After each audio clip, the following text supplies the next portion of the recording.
We are racing at Zandvoort for the first time in Formula 2 history. It's a good getaway for Armstrong, who's got the inside line, and he's turned second position into the lead. Novalak knows he's got to fight back. Novalak can't keep his foot in, and it is the lead for Armstrong. Novalak now under pressure with Vips trying to hang on to third place, thinking about second. Going around Vips is Dennis Hauger into turn number 3, where the different lines converge on the exit of the corner.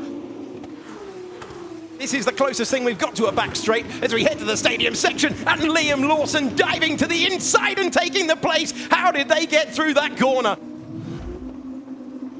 Here we are then, Novalak gets too much wheel spin look, which puts Armstrong up alongside him down to turn 1, and then it's relatively simple for Armstrong to make the move. Lawson looking around the outside, and they all get through cleanly then. That puts Novalak in the position of defence. Vips then gets balked up behind Novalak in the silver car, allowing Hauger to take the low line.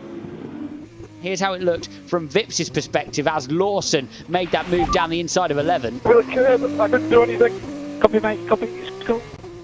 I think that's fair enough. He's up alongside him, and just the curb. Oh, who's on the road there? Teo Porcher. Teo Porcher finds himself off at turn 1, and that is a difficult weekend getting worse. He gained 2 positions at the start of the race, but he drops to the back of the field. This is the story of the driver second in the championship, trying to make overtakes and finding the gravel instead. Trying to make a move. I think that was on Beckman down the inside of turn 1. Just loses the rear of the car and has to run wide through the gravel. Off the road goes Ollie Caldwell, and another incident. Has he kept it going? Will we need a virtual safety car? Can he get himself back into the race? More drama at the first turn, Alex. Yeah, massive lockup of the right front. Too deep. It's been dirty down there all weekend. You're looking at the championship leader. He knows that anything today is a bonus. His hard work begins before the Grand Prix tomorrow. Saw Caldwell earlier on with a moment through the gravel at turn 1, and the British driver comes in to retire. Our first retirement of the race.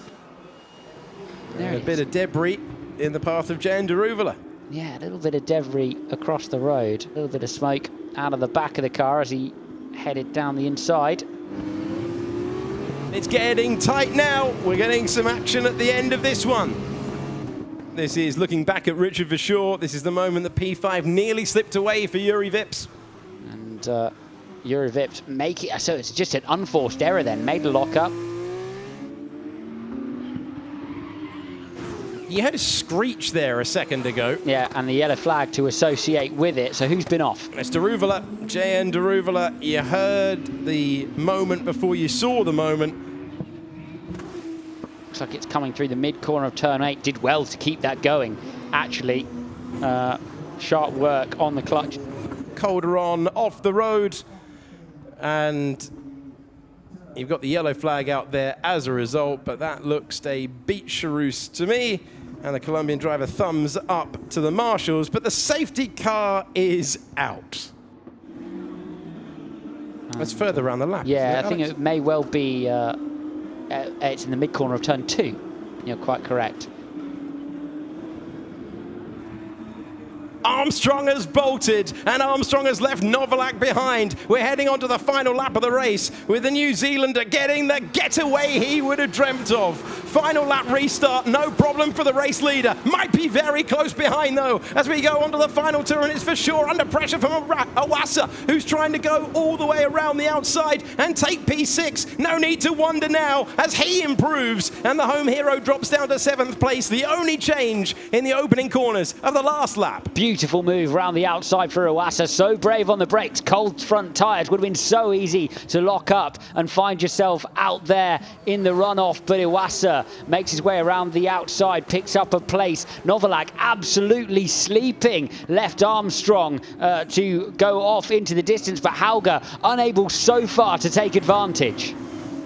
Hauger tucked underneath. Awasa's the only driver who's improved his situation in the point scorers of the top 8. Lock up there for Juri Vips as he tries to maintain temperature, tries to maintain anything. Hauger going defensive on this last lap. Lawson all over the back. Can he do on the last lap what he did on the first and improve his position? He doesn't look to be fast enough. Sargent is close though. Anyone fancying a move to the inside? There's a defensive shape thrown by Verschoor, who will maintain where he started in the end after all of that effort. It was a perfect restart lap for Marcus Armstrong, who would not have wanted to face a last lap shootout. In the end, it wasn't a contest. He did all the hard work in the opening meters, and for the third time this season, Marcus Armstrong is a winner in Formula 2. Clement Novalak will step on an F2 podium for the first time in his career, and Hauger is returning to the rostrum for the first time since Baku. It's victory for Armstrong and High Tech.